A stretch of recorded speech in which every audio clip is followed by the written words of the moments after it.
Normally করা হয়ে থাকে সেটা হচ্ছে আমাদের কেতু এবং বৃহস্পতির রেমেডি করানো হয়। তো পুরুষদের ক্ষেত্রে যদি আপনারা কানে কোনো রকমভাবে ডায়মন্ড ব্যবহার করেন তো তাহলে কিন্তু কেতু শুক্র হয়ে যায়। এটা কোনোভাবে দাম্পত্য জীবনের ক্ষেত্রে কিন্তু খুব খারাপ মানা হয়। বৃহস্পতি কেতুকে আমরা পাওয়ারফুল করবার জন্য কানে পিয়ার্সিং করতে পারি, তাতে আমাদের আধ্যাত্মিক চেতনা বৃদ্ধি হয় এবং আমরা ব্যক্তিগত জীবনেও ভক্তি শ্রদ্ধার দ্বারা গুরুজনদের কাছ থেকে আশীর্বাদ পেয়ে থাকি। আর যদি আপনারা নাকে নোজ পিয়ার্সিং করেন তো সেক্ষেত্রে আমাদের শুক্রকে আমরা রেমেডি করে থাকি।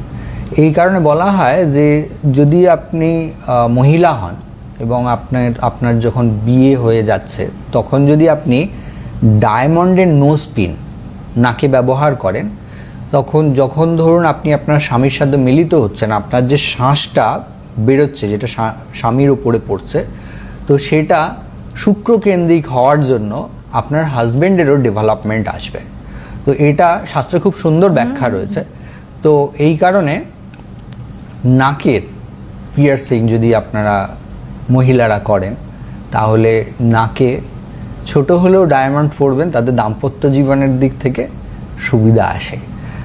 আর পুরুষদের ক্ষেত্রেও এটা যদি ধরুন আপনি কোনো রকমভাবে টাকা পয়সা জমাতে পারছেন না, অর্থনৈতিক দিক থেকে খুব কষ্টের সম্মুখীন হচ্ছেন, বা আপনার ফার্স্ট বা সেকেন্ড ম্যারেজ ডিভোর্স হয়ে গেছে, এবার আপনি যদি ক্যারি করতে পারেন তাহলে অবশ্যই আপনি নোজ পিয়ার্সিং করাতে পারেন।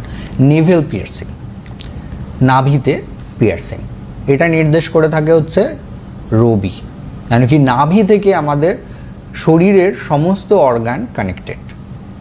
তো মানে নাভি থেকে আমাদের সমস্ত শিরা উপশিরাগুলো আমরা ফিল করতে পারি, বা আমাদের এই কারণেই যখন আমরা বডি দাহ হয় তো আমাদের নাভিটা পড়ে না, তো নাভিটাকে আমরা রবি ধরে থাকি। তো রবি যদি আপনার কুণ্ডলীর মধ্যে পীড়িত থাকে তো আপনি অবশ্যই নেভেল পিয়ার্সিং করতে পারেন।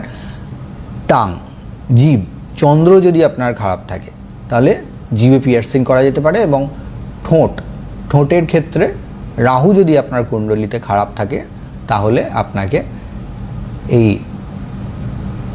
ঠোঁটে লিপ পিয়ার্সিং আপনি করতে পারেন।